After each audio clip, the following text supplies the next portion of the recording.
नमस्कार भाई लोग, का हाल बा। भक्ति गाना के आगे तो जातिवाद गाना तो फेले न हो गई।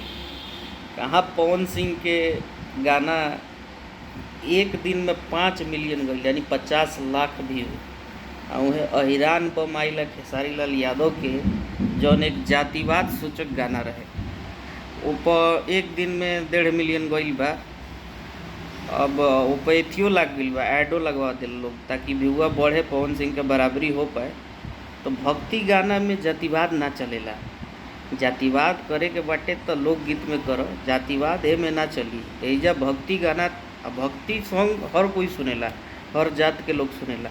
तो तू ले अइबा अहिरान बम, अब अहिरान बम तो अहिराने न सुनियन, बबुआन तो सुनियन ना। तो भक्ति भक्ति नियन गाव, भक्ति नियन गइब तो सब लोग सुने।